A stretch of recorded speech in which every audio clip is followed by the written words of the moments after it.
Perfect. Okay. So what was the definition? And last point of the definition is why I have to define it, is that the definition allows us to solve the contradiction we had before. The contradiction can be solved since these two viewpoints refers to two different things. The empirical viewpoint refers to values of a solution at two distant times. The theoretical one, however, refers to the time rate of change of solution. So the time rate of change is determined by the differential forcing, but the solution at two distant times is determined by the integral of the differential forcing. If the integral of differential forcing has some property which the differential forcing does not have, then it's possible that the solution can be generated by deterministic forcing, but at the same time be random when considering the value of the solution at distant time. And actually, this is supported by the fact that F, the differential forcing, cannot explain how the finite non-zero omega zero spectrum at frequency zero comes about. And this can be actually easily shown that because given dx dt equals F, the spectrum of X and F, gamma X and gamma F, are related to each other by this equation here. This 2p omega comes from the ddt, the differential operator. And here you see at frequency zero, the left-hand side is zero for a finite omega x zero. And therefore, the right-hand side must vanish. So the spectrum of F at frequency zero is zero, even though we have some non-zero value of the solution at frequency zero. So F cannot do anything about this. So that's already indication that F cannot explain maybe the randomness in the solution we see. We need to consider the integral forcing. So I will define that. I will do that first for the continuous case because this is easier to understand. For continuous solution, the integral forcing is given by the integral of the differential forcing from time t to t plus big T. So we denote this integral forcing by G sub big T of T. And the subscript big T indicates the length of the integration. And the argument T, small t, is the time from which the integration starts. Okay, so that's the simple definition.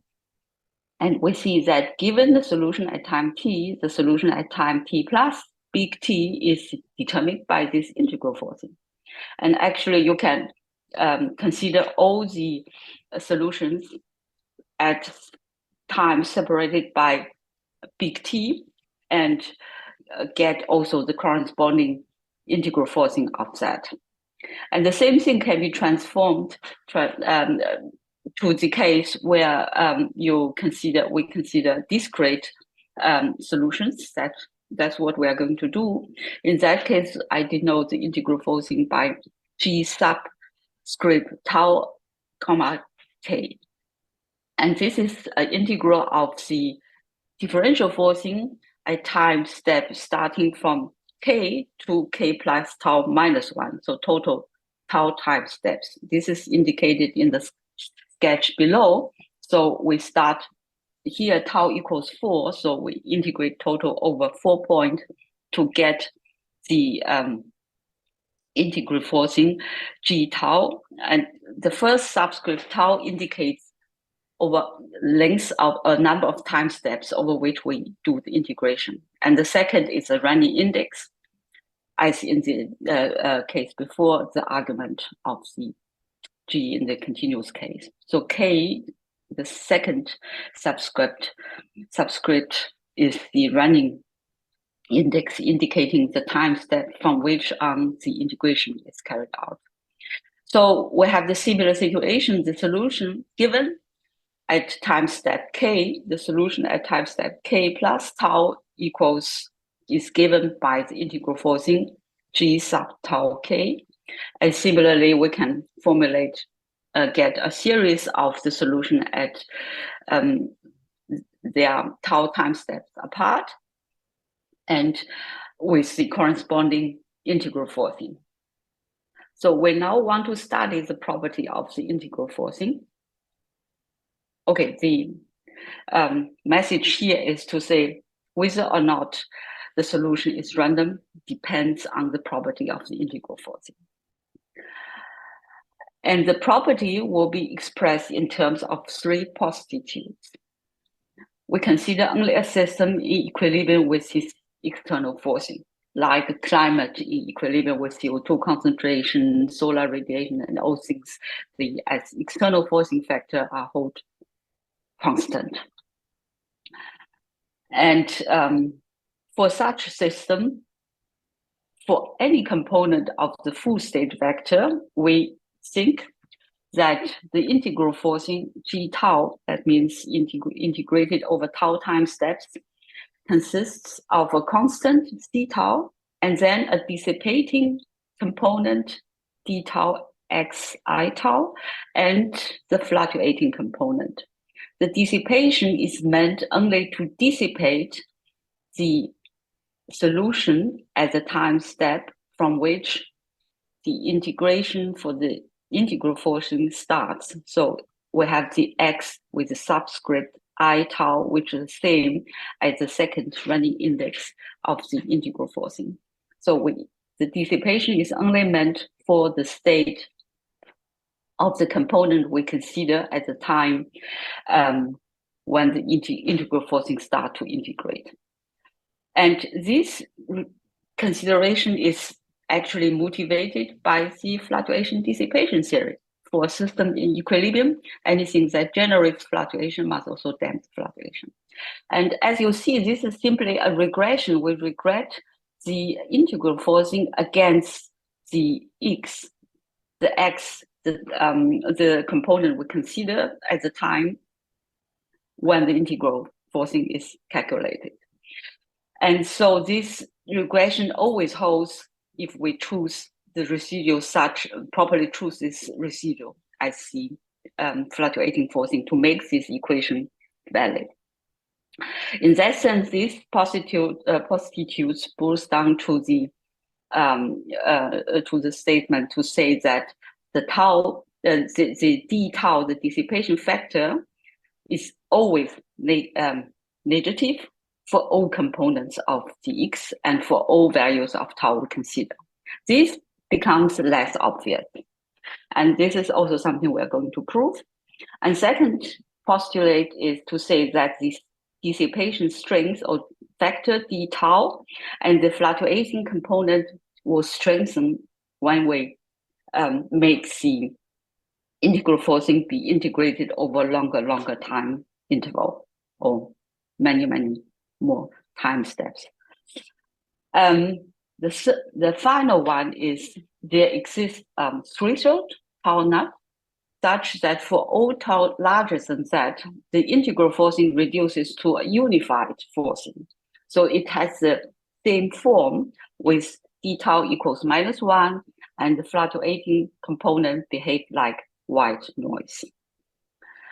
Okay, we want to prove that. It's hard to prove that because you can only prove them when you have the integral forcing measured, observed, whatever, and then study them. So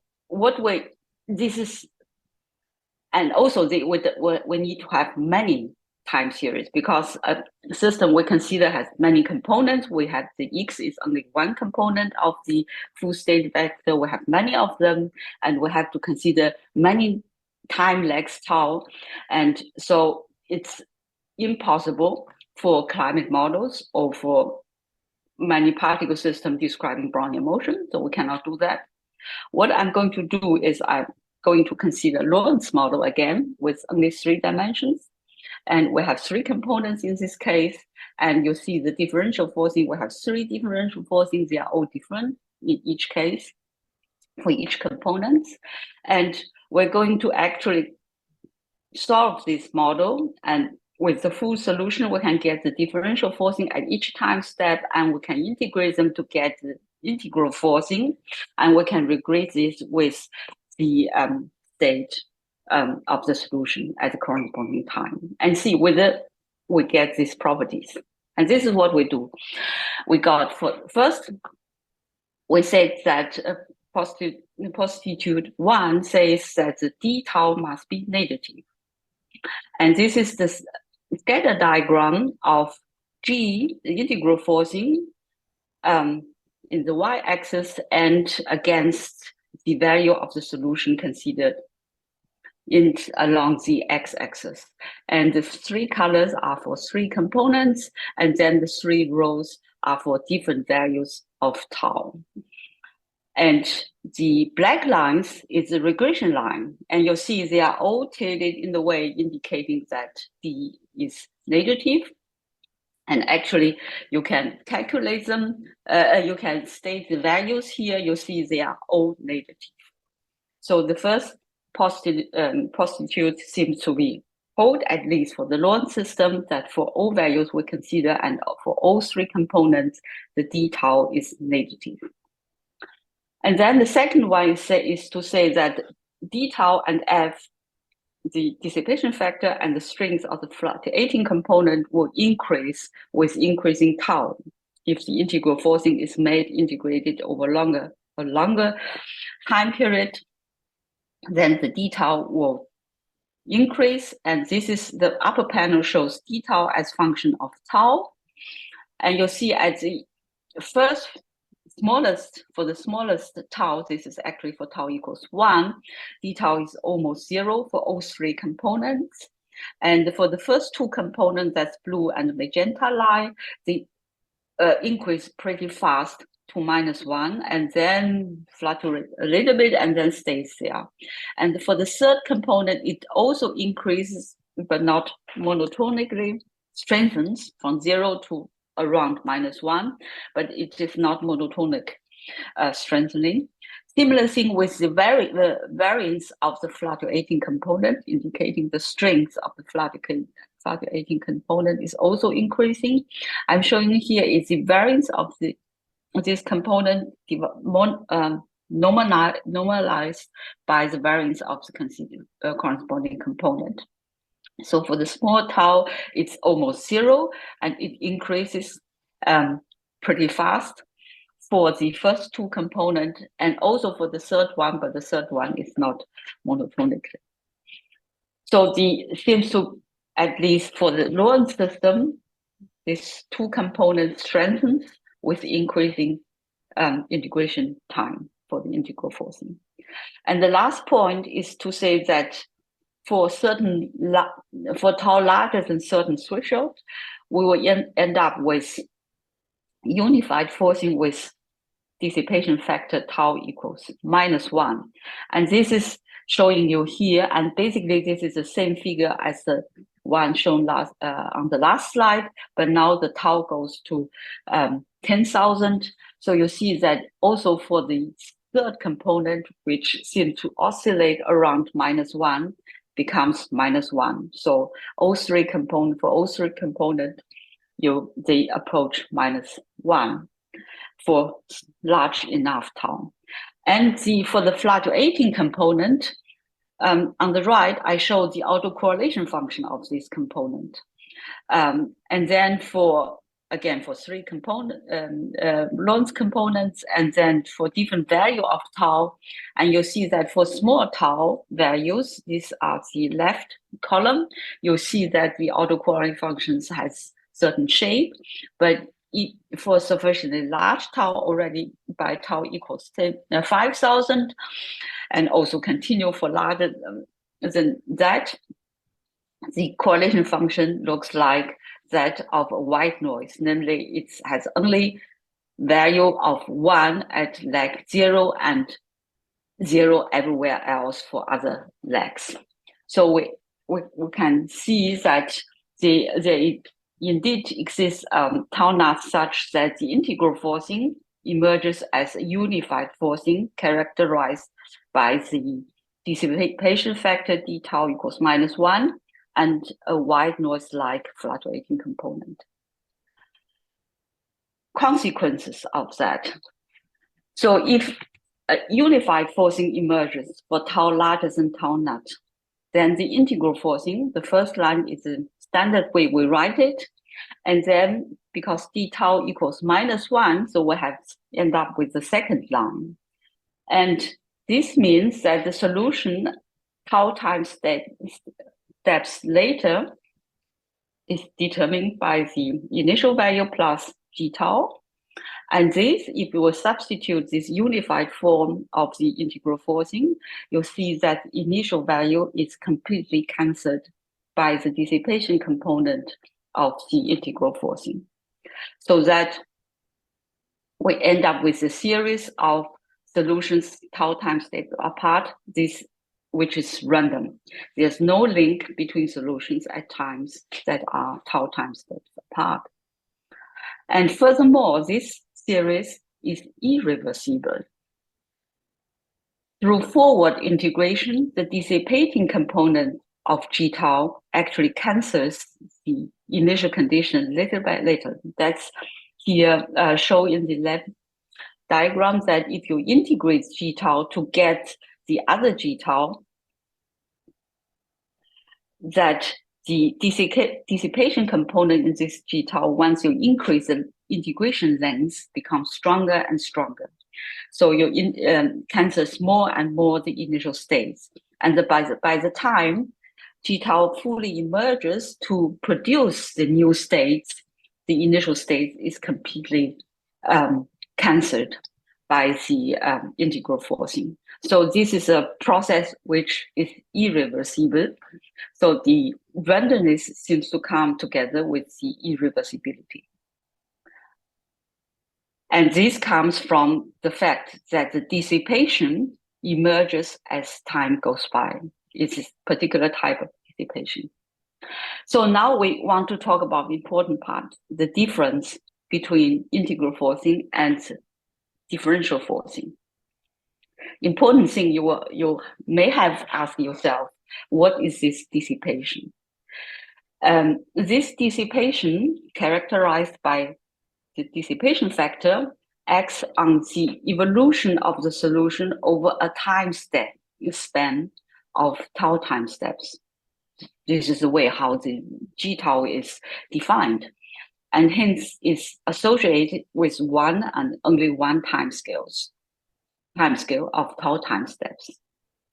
On the other hand, we know that the differential forcing contains also some damping. In the Wang system, we know that for the first component, we have here -10x on the right-hand side. So this, we have actually a rate of damping described by, has a strength -10. And for the other two components, we have the damping -1 and -3/3. So there's damping rate implicitly in the differential forcing. This, however, different from the dissipation in tau g, is a rate. So it's not associated with any specific timescales. So it's already indicates there's some difference between two.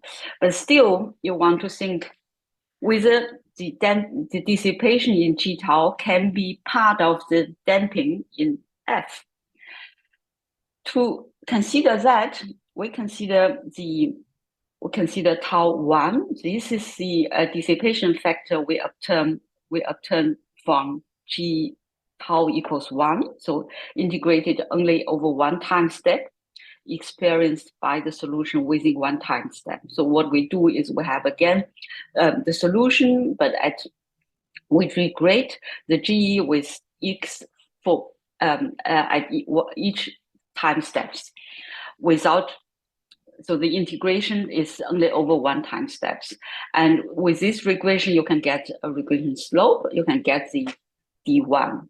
And then the thing is, if you integrate your system using smaller time increment, you can find out whether this D1 can emerge also as a rate of damping, rate of dissipation. If that is the case, it can be included in F.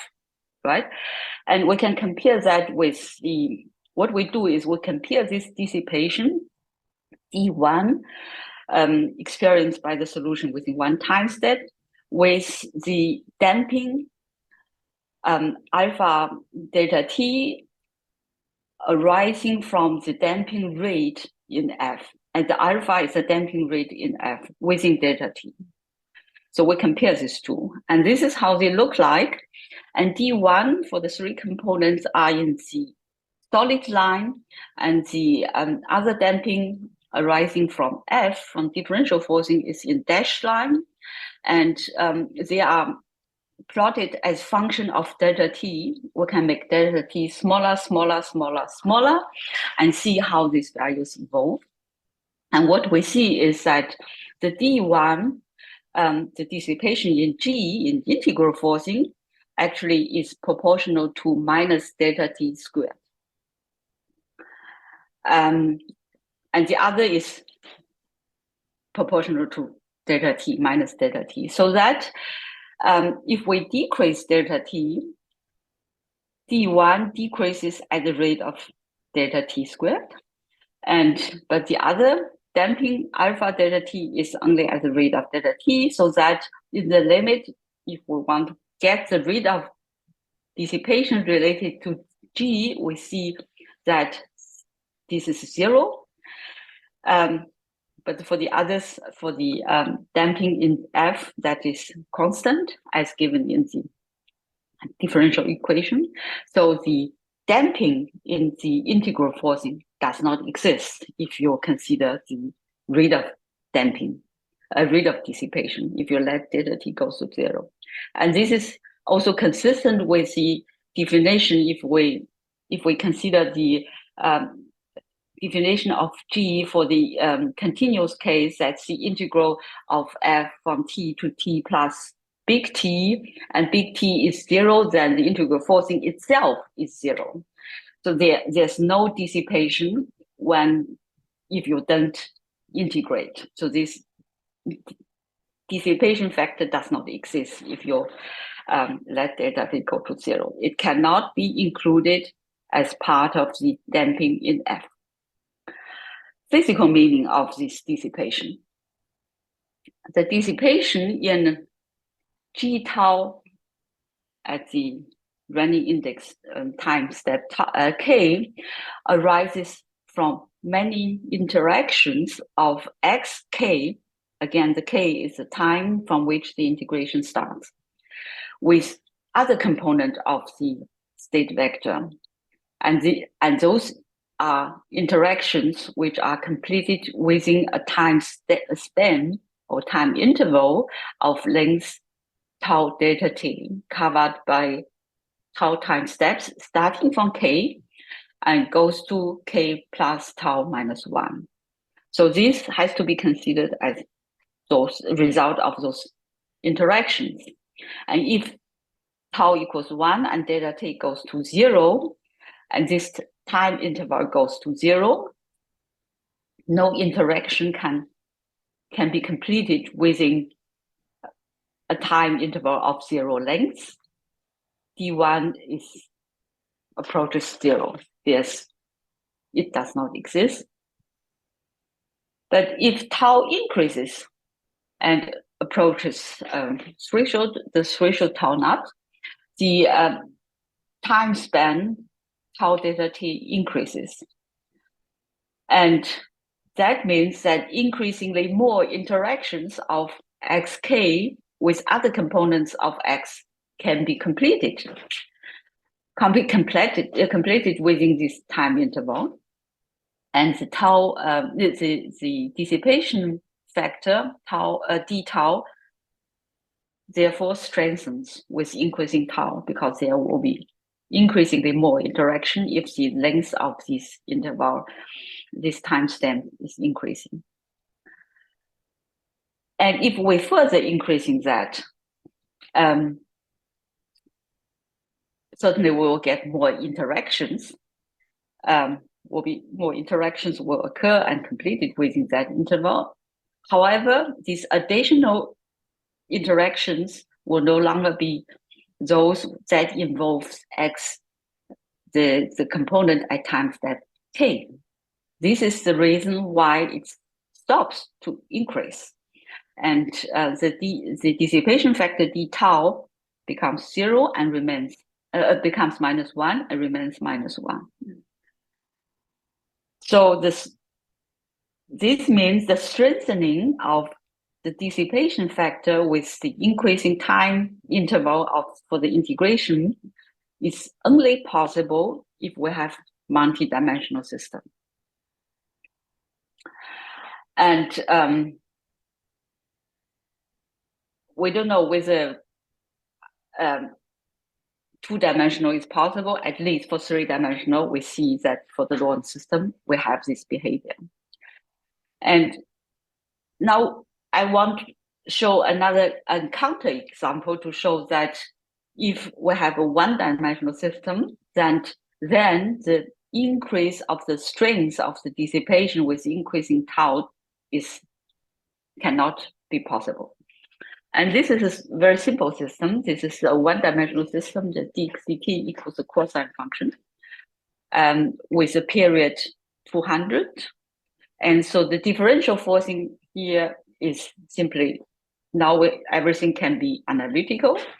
Differential forcing is cosine 2pt divided by period p.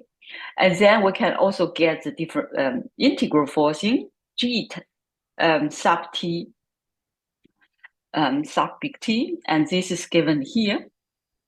And we can also do the scatter plot of G big T sub T against the solution at the time when we start the integration to get the G T. And the lines here, black lines, are again the regression. And basically here is about one cycle. So I choose the big T. The T is the over which we integrate to get the integral forcing. Plotted, given here, normalized by the period. So this at the beginning, at the end, we come back to the cycle, basically. What you see is all the regression lines actually are also negative tilted. So we do have a dissipation component. That's interesting. However, this d tau or dt here, because it's a continuous case, the dissipation factor oscillates periodically with increasing t without any decay. So remember that for the Lorentz system, if you plot this is a similar plot for the dissipation factor as increasing time, integration time. And before we see that it decreases, and now with this one-dimensional case, it just stays there. If you increase the t, that has the same strength without any decay. So we have actually here two conclusions.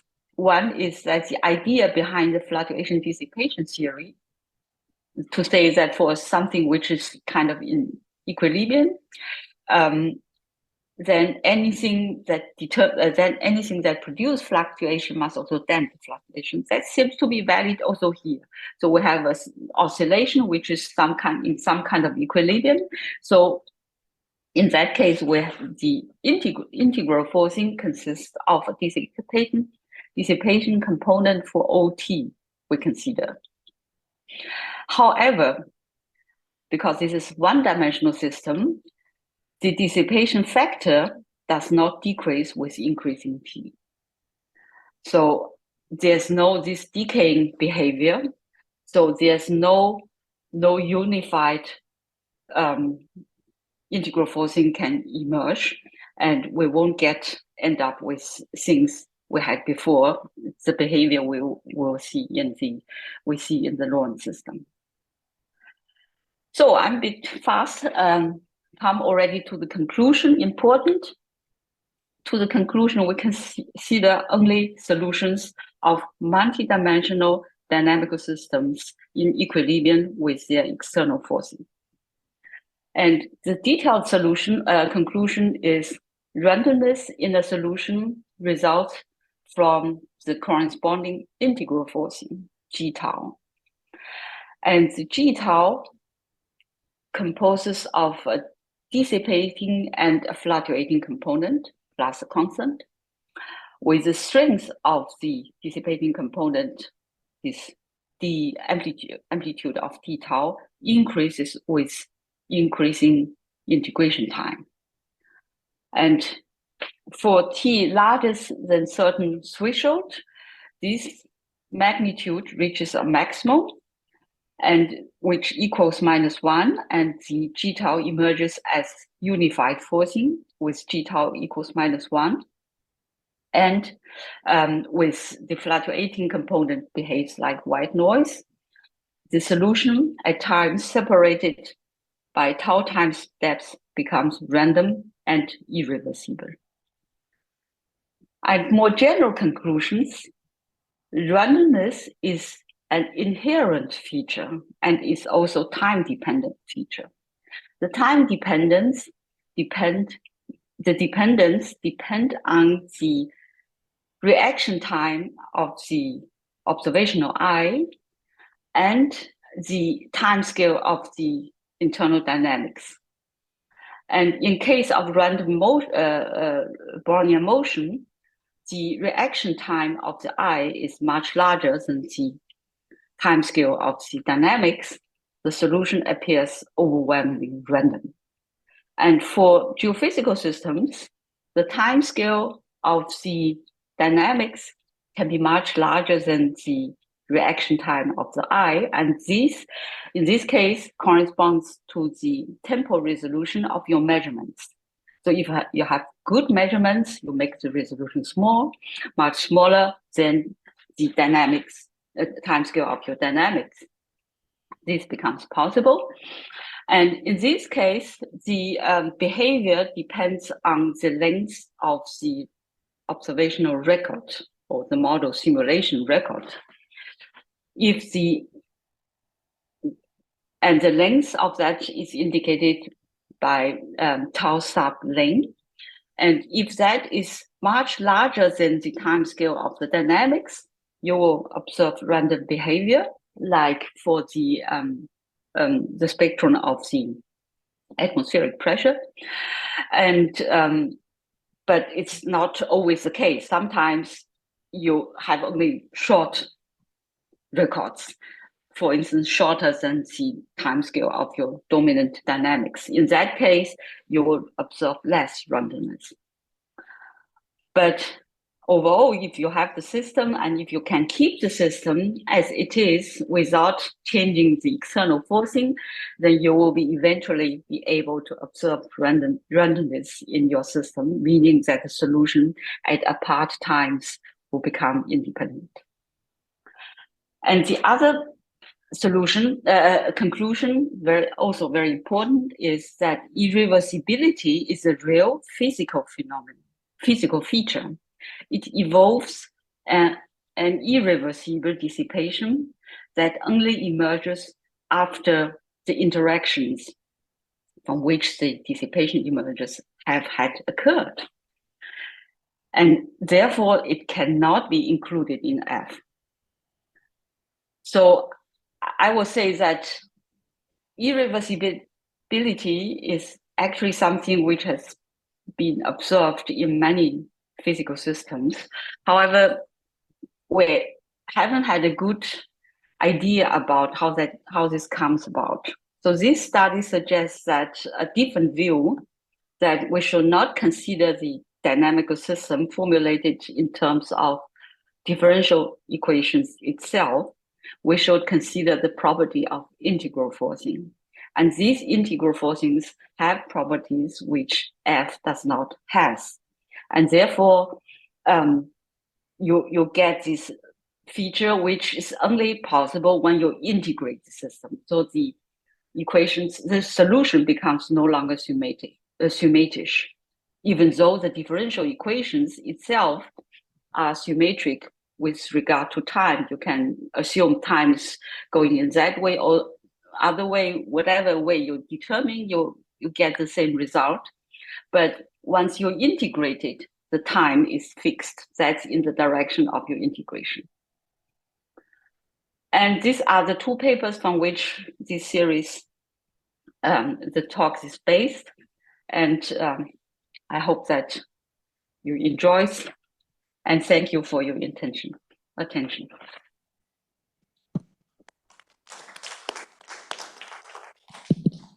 Okay, thank you, Jin-Song, for the talk. And are there questions or points of discussion from the students first again? Moritz?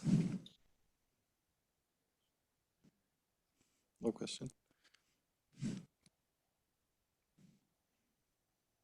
Okay, I have a question, Jin-Song. I know that you started out with Hasselmann's stochastic climate model, right? All this work. And can you give or can you explain the connection here? Or does it relate to Hasselmann's? It's not related, if I may go back to the part. Oh no, your shared screen is gone. Oh, it's coming back? Yeah, now it's coming back. It's actually here in the second point to say that Hasselmann's stochastic climate model is actually a model, a stochastic approach used to describe variabilities in deterministic system. It's also a stochastic approach. And he's using the timescale separation to say that basically the equations becomes similar like that. What you have, dx dt equals f, but f is now averaged over time scale much larger than the fast component, but shorter than the slow component. And then the fluctuation of the fast components is described by stochastic forcing. So basically something like that, but plus stochastic forcing. So it's just a way to describe variability. And by formulating like that, he can explain a mechanism that explain how variability of flow variables of the system comes about.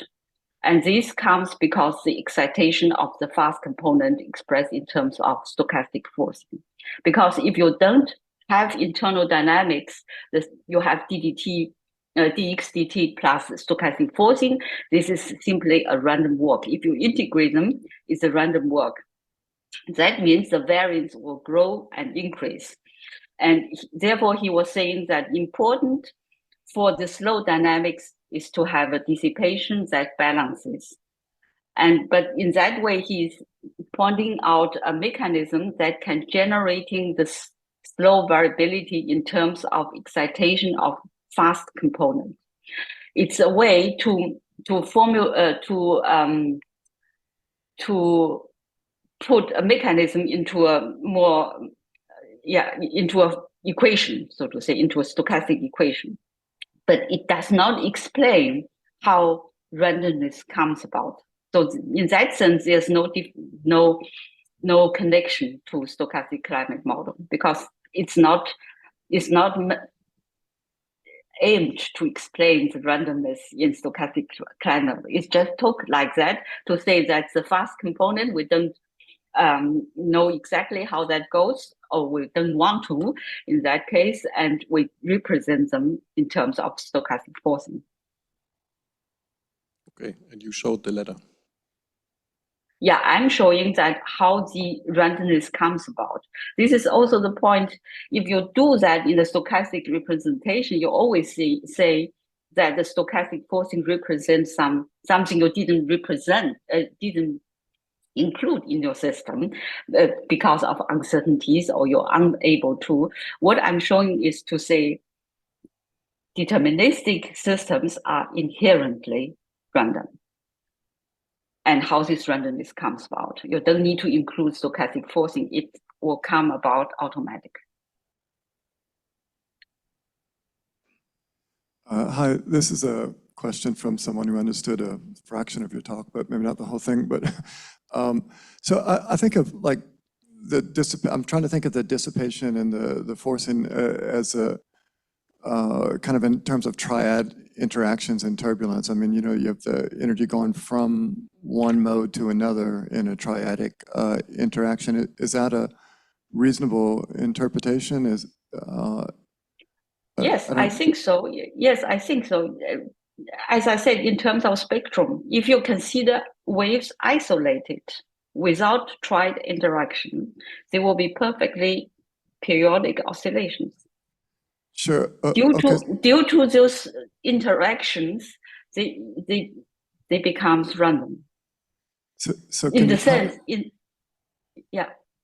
So can you comment, say, for I don't know, 2D turbulence versus 3D turbulence, or you know, maybe QG turbulence where there's vortical modes and wave modes, how the fluctuations and the dissipation terms would be different?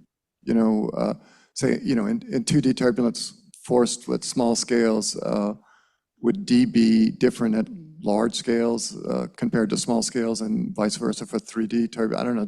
Can you just comment on the relative sizes of the Ds and the fluctuations for some of the geophysical turbulence that we might be interested in?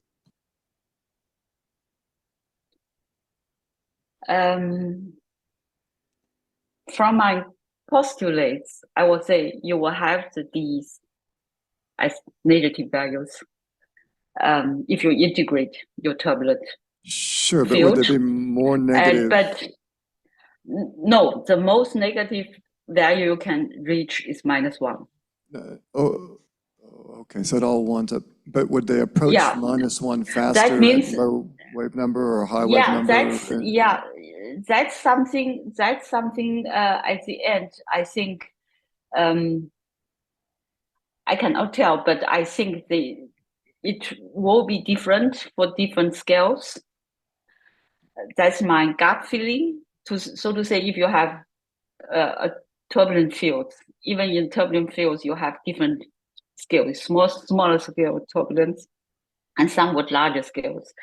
And then in other words, if you say that 2D turbulence, geostrophic turbulence has some larger scale compared to 3D turbulence, then I would think that the dissipations probably will behave differently in the two cases, in the sense that the rate of decay as rate of the strengthening when it strengthens to -1, that will occur over different time periods. So you need you need different time scales for get the full dissipation occur. That could be different for different, because also simply the fluctuations, the dissipation is always related to fluctuations. And in the Brownian motion case, if you think about that, it becomes so prominent because the Brownian particles is so much larger than the surrounding molecules. So that's what I meant with the scale separation, that if you have 2D turbulence together with 3D turbulence, you can think about the patterns or modes of your 2D turbulence is interacting with many smaller scale things. You know what I meant, that that could make it, maybe more comparable to. Actually, I'm not thinking about turbulence, but more thinking about the large scale in the system, in the atmosphere or ocean, that you will see this type of behavior through interaction with many small scales more clearly for larger scales, because the larger scale has to interact with many small scales. The small scale, because of the smaller size of the scale, they will not probably interact with too many others. You know what I mean? Yeah, I think I understand. Yeah, so because the strength of the dissipation depends on with how many things you have the interaction. So the Brownian particle can interact with many molecules. And if you're talking about the large scale thing, mode or whatever in your system, embedded in small scale turbulence, I would think that you will get lots of interactions. So this dissipation will become very prominent. But if you have only small scale turbulence, only small scale things, the interaction with only a few small scale things, they cannot interact with too many. So this dissipation may not be that prominent. That's the way I think, but it's really very hand-wavy. Thank you. Are there more questions? I have one short question. You talked about postulates, and then you showed one example from the Lorentz model, and but you cannot really prove what you postulate, right? No. But I tried another model that works the same. Okay. And we need to try out for the bigger models if you want. Yeah, they're expensive. Okay. Then, if there are no further comments or questions, let's thank Jin-Song again. Thank you.